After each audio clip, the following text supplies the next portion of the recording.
Olá, no programa de hoje os impactos do conservadorismo religioso no Brasil. Grupos católicos têm atuado de forma articulada em prol da restrição de justiça sexual e reprodutiva e alcançado êxitos na empreitada. Como isso impacta o conjunto da sociedade? As convergências com os evangélicos em pautas de costumes, as resistências à esquerda e os gestos do governo Lula que acenam a esses segmentos. Eu converso com o professor e pesquisador da UFRJ, Rodrigo Toniol. Ele é um dos coordenadores do estudo Cartografia dos Catolicismos Jurídicos Antigênero, do Instituto de Estudos da Religião. Rodrigo, bem-vindo ao Mundo Político, um prazer recebê-lo. Olá, Marco, o prazer é todo meu. Rodrigo, a partir desse estudo recém-divulgado pelo Instituto de Estudos da Religião, o que mais chama a atenção na organicidade de grupos católicos conservadores no Brasil e em como eles se movem estrategicamente? Marco, eu acho que o primeiro ponto mais importante desse estudo é chamar a atenção para algo que está fora da nossa toada do debate sobre conservadorismo no Brasil nas últimas décadas, né? Especialmente nessa última década, que é justamente a presença muito ativa dos católicos.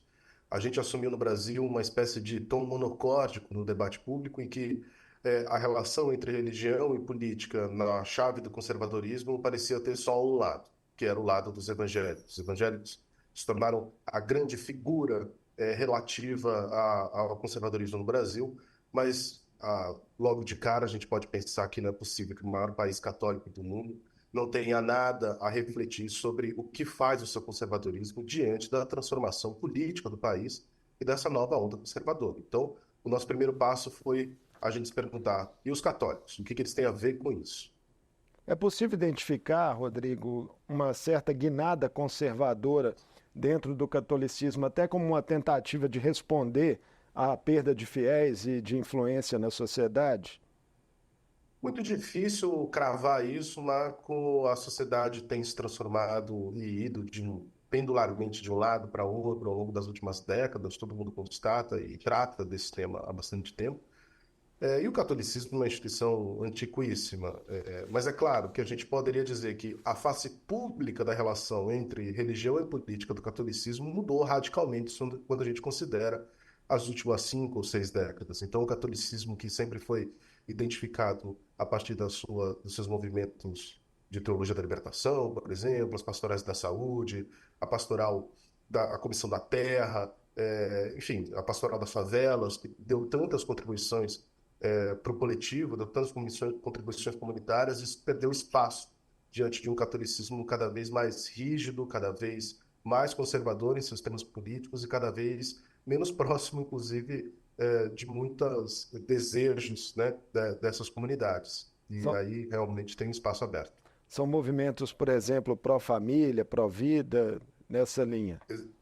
Exatamente, que sempre estiveram lá, mas que agora ganham muita atração, né? E ganham não só muita atração para fora do catolicismo, como se transformam, e talvez essa seja a grande notícia, ou a notícia da história, a face pública do conservadorismo. O ponto é esse, né? O catolicismo perdeu a sua face pública identificada com os projetos progressistas e ganhou na sua face pública uma imagem conservadora. Isso é uma absoluta transformação, considerando as últimas décadas. Rodrigo, o grupo de trabalho do ISER, envolvido na pesquisa, era bastante diverso em sua composição, ali com especialistas de campos disciplinares e teóricos distintos. Qual foi a importância disso para a execução do estudo e se havia um certo vácuo empírico a ser explorado? Absolutamente, Marco. Excelente a sua pergunta, porque assim que a gente começou a fazer essa pesquisa, a gente se perguntava, bom, e os católicos, o que eles têm a ver com isso? Mas a pergunta seguinte era onde é que a gente vai procurar os católicos? Porque ao contrário dos evangélicos, ou dessas figuras de liderança evangélica associadas com a política, muito histriônicos, e que basta você abrir a TV, abrir o Twitter e essas redes sociais para você identificar quem são as figuras mais proeminentes, o catolicismo tem um modus operandi, uma forma de atuação muito mais silenciosa, vamos dizer assim, mas nem por isso menos eficaz. Então, o primeiro ponto era a gente não vai conseguir identificar esses atores com facilidade que a gente identifica os atores do conservadorismo evangélico.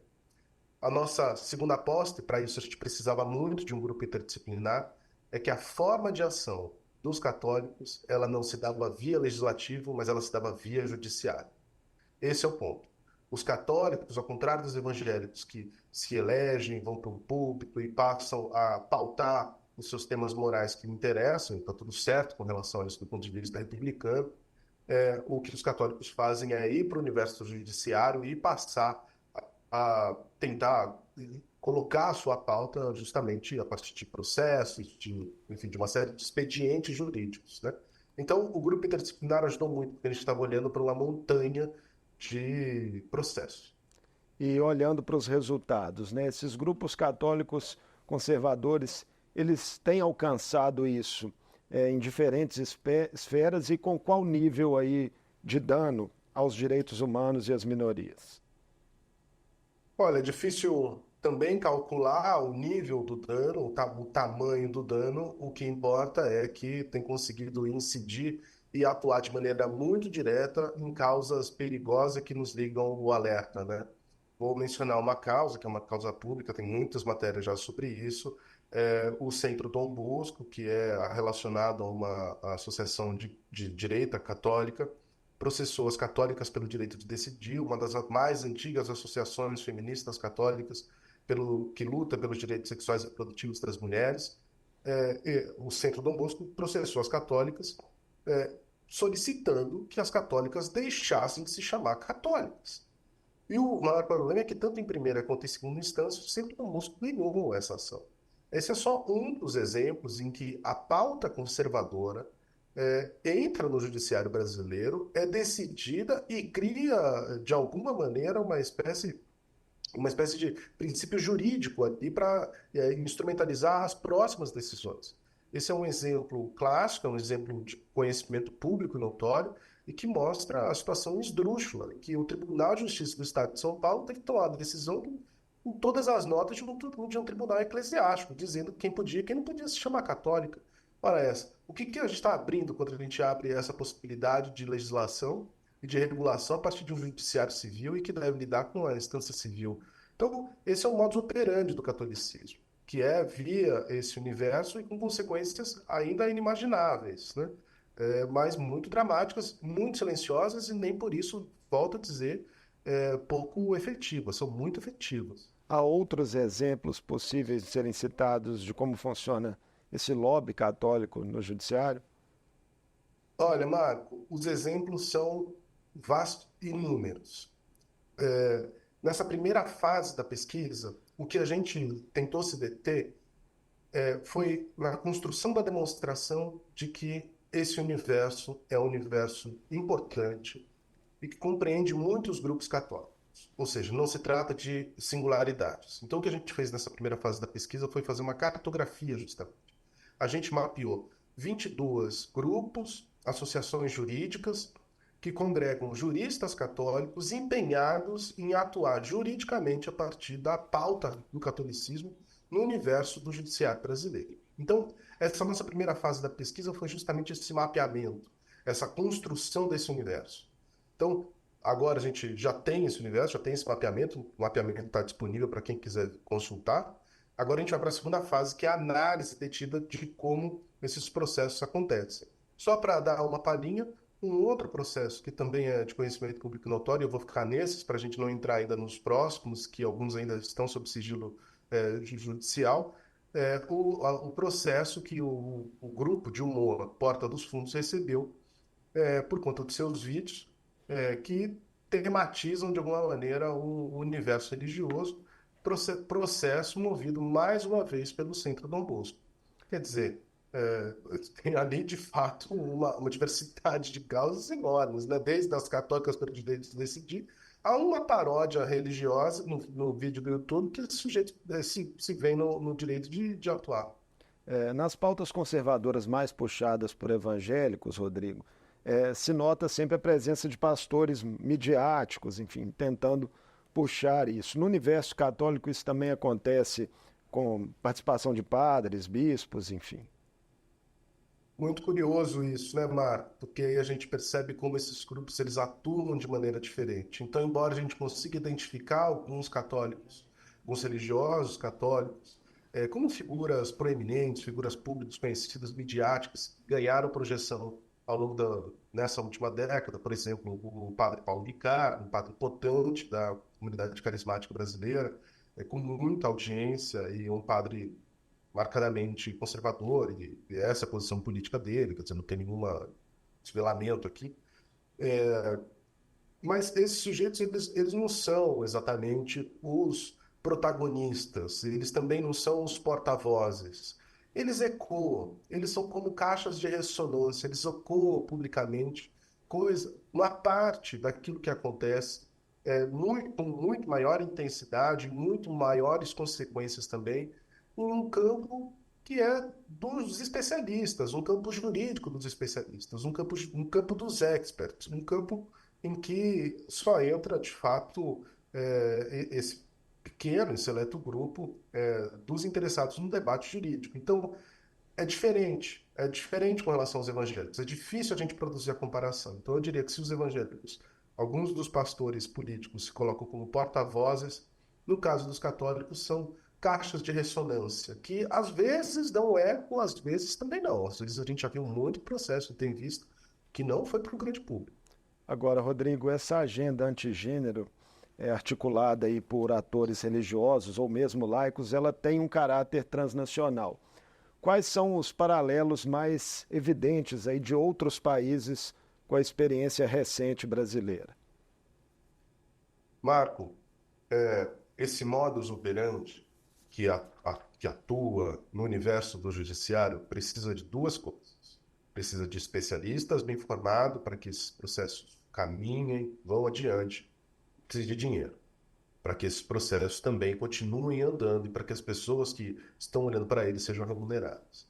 O que a gente tem descoberto ainda nos nossos mapeamentos iniciais, mas que já vão começar a aparecer nos próximos relatórios, a partir de uma perspectiva de seguir o dinheiro, é que os financiamentos para vários desses grupos são financiamentos internacionais, são redes de juristas católicos que se associam com países do norte global, desde Estados Unidos, mas também outros menos evidentes, menos óbvios, como a Polônia, por exemplo.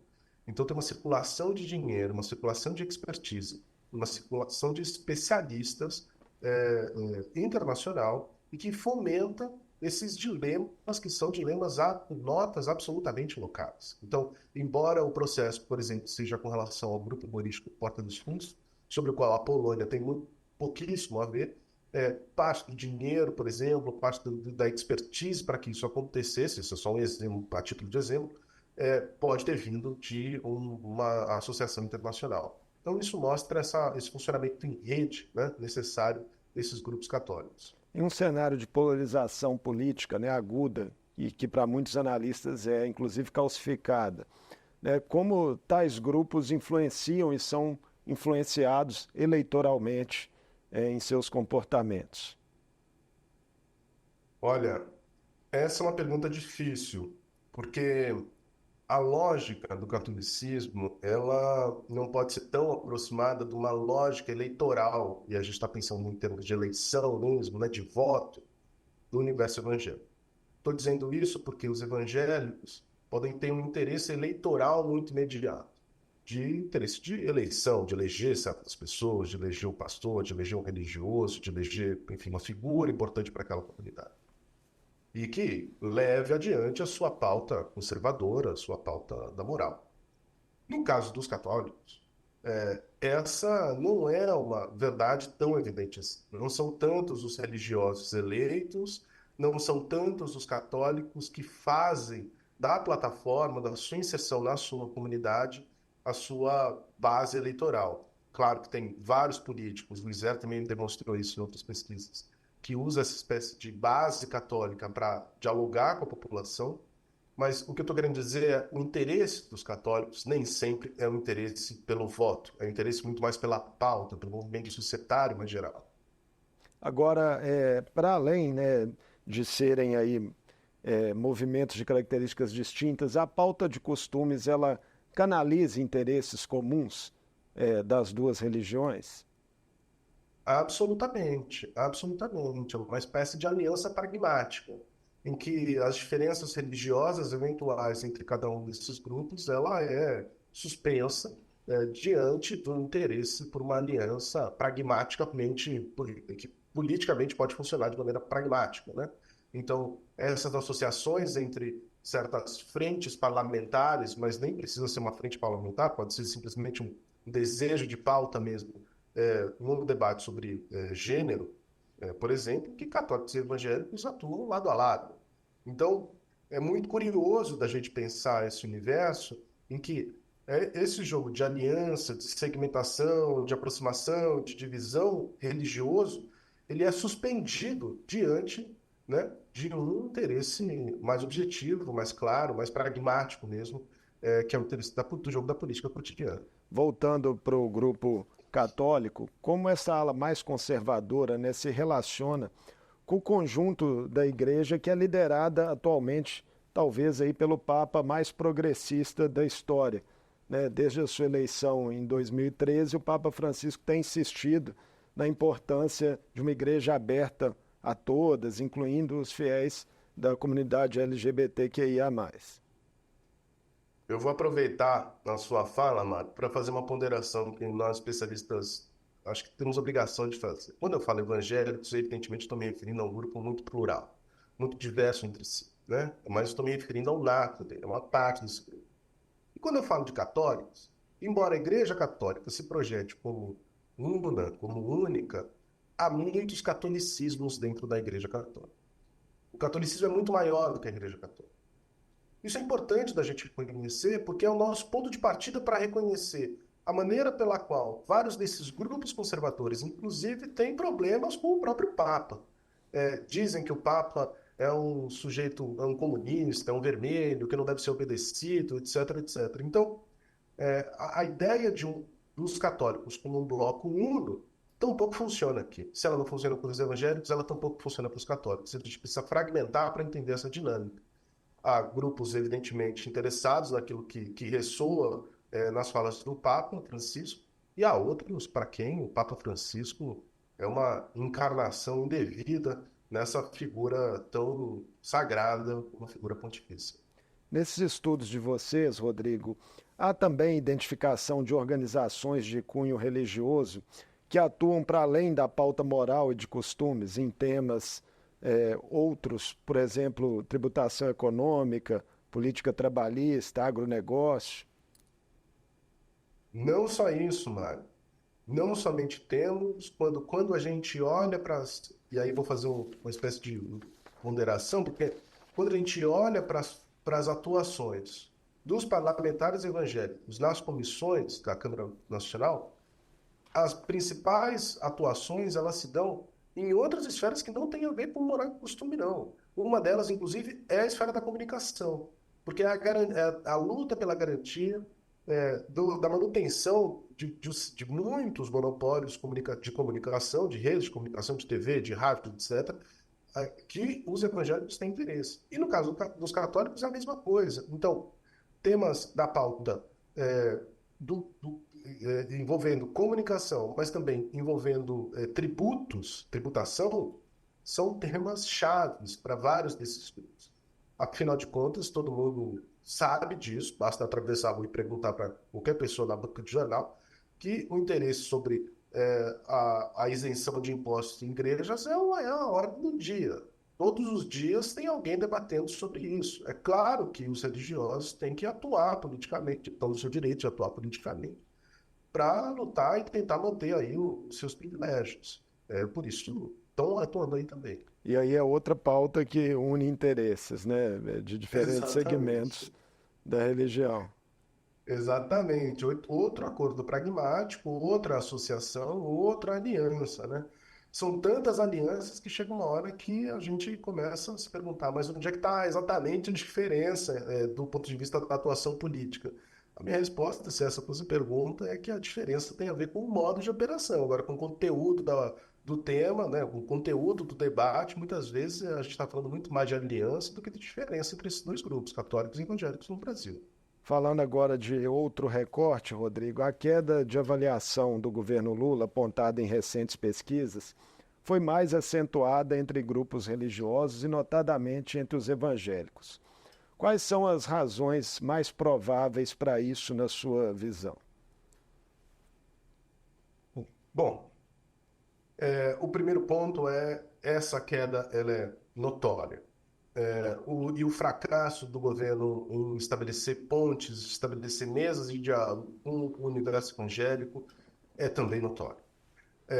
E também eu acho que já está claro para todos os especialistas da área que não basta eleger um conjunto pequeno, muito específico de articuladores políticos para chegar nas bases evangélicas. O que eu estou chamando a atenção é que talvez uma das razões desse fracasso, jogando água no moinho do argumento de que uma colega, Ana Carolina Evangelista, já apresentou, de que tem um grande problema que é da forma de mediação e dos mediadores eleitos para esse debate. Os mediadores eleitos pelo governo para chegar nos evangélicos são mediadores que não estão conseguindo passar a mensagem. Então tem um problema de mensagem, tem um problema de mediação que não está nada resolvido e que vai se agravar certamente nas próximas eleições, caso nem a mensagem, nem os mediadores sejam transformados e buscados em outros lugares. O ponto é, o evangélico não tem se identificado com o governo, e tampouco ele tem sentido, isso talvez seja o mais grave,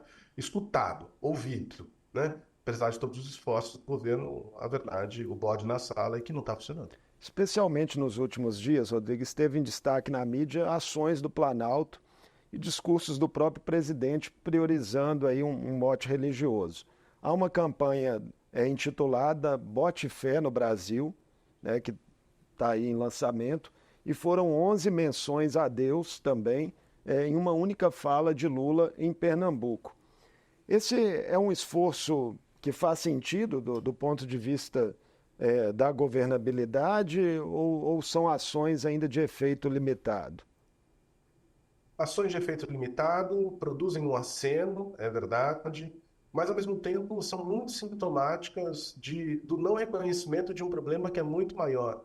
O presidente Lula precisa de aliados para chegar nos evangélicos. Não vai ser sozinho o portador da mensagem, o decifrador do campo, o leitor e o reprodutor das questões que essa população está clamando. Ele não pode ocupar todas essas posições, ele não tem conseguido ocupar essas posições, ele não conseguirá ocupar todas essas posições. É necessário que o governo, caso queira chegar nos evangélicos, de fato multiplique as suas possibilidades de diálogo, suas mesas de diálogo, suas frentes de diálogo com aqueles que de fato são reconhecidos e ressoam nessa comunidade evangélica. A relação do presidente Lula com os evangélicos nem sempre foi uma relação tensa, já foi uma relação muito boa em outros momentos. Acontece que o rumo da prosa mudou. O rumo da prosa mudou também, a mediação, a maneira de condução dessa prosa tem que ser transformada. Então, sendo benevolente com a ação, é um primeiro passo, mas em si só, ela só seria um passo para decretar um fracasso em termos de estratégia de comunicação. Um caminho possível, né, para melhorar esse diálogo seria tentar, pela via social, de repente de parcerias aí, com essas organizações, as igrejas, né, que acabam cumprindo ali um papel que deveria ser do Estado em muitas situações nas periferias? Olha, Lula 1 e Lula 2, essa foi a grande estratégia. As igrejas ocuparam um papel de articuladoras mesmo, um papel que ajudava o governo por conta da sua capilaridade, né, da capilaridade eclesiástica mesmo, no território nacional, ajudava o governo a chegar em alguns rincões. Atualmente, a minha sensação é que sequer isso seria possível, porque pode ter, aqui é claro que é uma projeção, mas a recusa de muitos pastores, de muitos líderes religiosos em dialogar com o governo. Ou seja, a mesa sequer está posta para a gente começar a pensar em quais seriam as maneiras quais seriam os pratos, quais seriam os alimentos, as comidas, o que a gente pensaria para compartilhar aqui entre todos. A mesa não está posta. A mesa não está posta e antes de qualquer coisa ela tem que ser posta, as condições têm que ser dadas para esse diálogo e as condições não estão colocadas. Então, mas com uma postura, né, por vezes radical, né, de representantes aí, lideranças desse eleitorado evangélico e também católico conservador, como é que fica as possibilidades reais, né, de se estabelecer pontes de diálogos para um governo de esquerda, com um viés notadamente progressista, né? Pelo menos em sua história, ainda que esteja adaptado às circunstâncias de momento. Marco, a gente acompanha pesquisas de muitos colegas absolutamente competentes e que estão em todos os lugares do país dialogando com os evangélicos, participando de cultos, participando das atividades. Eu não tenho dúvida nenhuma de que aquilo que aqueles que não são evangélicos enxergam ao retratar esse grupo como um grupo conservador, um grupo que não tem disposição para diálogo, um grupo que não está interessado em conversar e ouvir, isso é um viés. Essa não é a maior parte dos evangélicos, a maior parte dos evangélicos não está nos extremos, a maior parte dos evangélicos demonstra uma capacidade de diálogo que, enquanto a gente só enxerga os extremos, a gente não reconhece, a gente é incapaz de reconhecer. O dado não estamos reconhecendo, a ponto dessa minha afirmação soar quase como estranha, exótica. Será que são mesmo capazes de dialogar? É óbvio que são. O problema é que a gente só olha para um naco deles e responde a esse naco. O meu ponto com relação aos intolerantes, aos conservadores, aos golpistas, a esse a gente não tem que conversar mesmo. Agora, aqueles que estão dispostos ao diálogo, que são a maior parte, é com esses que a gente tem que se sentar. Não dá para a gente ficar só olhando para um lado e deixar de olhar para a maior parte que está aqui diante de nós querendo diálogo e que a gente está recusando. É um desafio aí para o Planalto e seus articuladores, né? Totalmente, vai. Rodrigo, muito obrigado por essa conversa conosco aqui no Mundo Político e sucesso aí na sequência dos estudos sobre religião e política. Foi um prazer. Contem comigo, estou à disposição de vocês. Um abraço. Eu conversei com Rodrigo Toniol, professor e pesquisador da UFRJ. Falamos sobre os apontamentos do estudo Cartografia dos Catolicismos Jurídicos Antigênero, que ele coordenou no Instituto de Estudos da Religião, com reflexões sobre a mobilização de grupos religiosos conservadores para influenciar pautas e decisões contrárias aos direitos de minorias no país. E ainda dos recentes acenos do governo Lula aos evangélicos. O Mundo Político fica por aqui. Obrigado por nos acompanhar e até o próximo programa.